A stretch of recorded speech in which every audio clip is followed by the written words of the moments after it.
Hey, bonjour tout le monde, alors bienvenue pour ce nouveau tutoriel sur material.com où on va apprendre à faire une passe de rendu avec des lumières volumétriques, donc ce que vous voyez à l'écran en ce moment. Donc c'est très pratique pour ajouter vraiment de la classe à un rendu et c'est très facile et très rapide à faire sur Blender, donc on se retrouve tout de suite pour le tutoriel. Alors quand vous allez ouvrir le fichier Blender fourni avec le tuto, vous allez tomber sur cette scène. Donc dans cette scène, on a deux calques. Dans le deuxième calque, on a des chaises, des tables, etc. qu'on réactivera à la fin pour avoir un rendu un peu plus sympa. Pour l'instant, on va juste activer le premier calque pour que ça aille un peu plus vite. Et on va se mettre en vue de face pour ajouter une lampe, donc Shift A lampe. Et je vais ajouter une lampe de type spot ici, que je vais placer devant ma fenêtre. Donc là, je fais une rotation, je déplace ma lampe et je m'assure que le cône ici qui définit ma lampe englobe la totalité de ma fenêtre. Donc je le place comme ceci, je me mets en vue de haut et je vais placer cette lampe devant ma fenêtre, donc comme ceci, pour que en vue de haut et en vue de face, le cône de ma lampe englobe totalement ma fenêtre. Maintenant, je vais dupliquer cette lampe. Alors attention, je la duplique avec le raccourci clavier Alt D et non avec le raccourci clavier Shift D. Si vous faites Shift D, en fait, ça va pas faire une instance de votre lampe. Donc ça va, si vous modifiez en fait des valeurs sur votre lampe, elles ne vont pas être modifiées sur votre seconde lampe. Par contre, si vous utilisez le raccourci clavier Alt D, vous allez voir que si on modifie une valeur, elle est modifiée automatiquement sur la deuxième lampe. Donc ça va nous éviter de refaire le travail plusieurs fois. Donc là, je fais Alt D, je duplique et je place mes lampes chacune devant mes fenêtres. Donc comme ceci. Donc là, j'ai 4 lampes de type spot et je vais pouvoir donc changer les paramètres qui vont s'appliquer à toutes mes lampes. Donc ensuite, deuxième étape, on va venir ici dans les paramètres de ma lampe et on va venir cocher la case halo ici qui va faire un halo lumineux. Donc si je me mets en vue de caméra en appuyant sur la touche 0 de mon clavier numérique et que je fais un rendu en appuyant sur F12, voilà ce qu'on va obtenir. Donc là, c'est très moche, c'est beaucoup trop diffus et on n'a vraiment pas ce qu'on veut.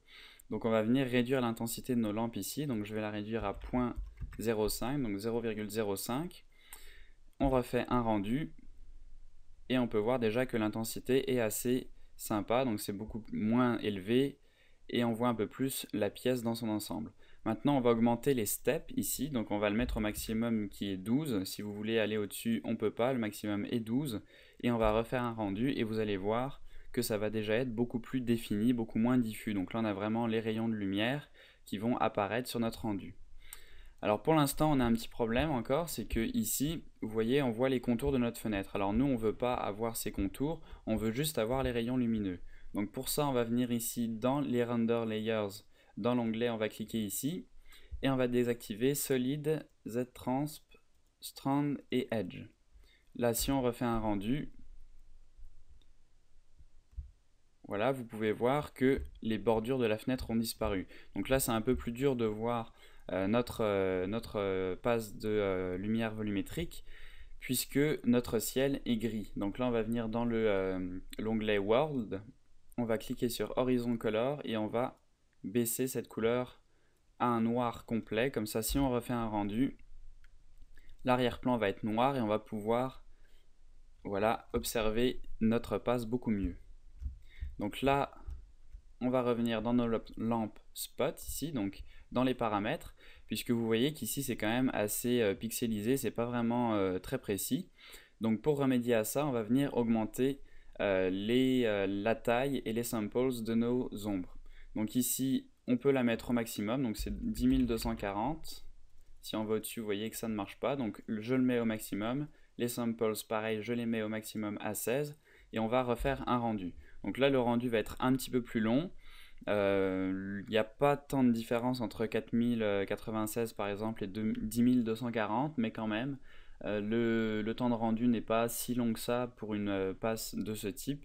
Donc personnellement, je préfère mettre la qualité au maximum pour le rendu final. Je pense le temps de rendu est dans les 1 minute 20, 1 minute 30, donc c'est vraiment très peu.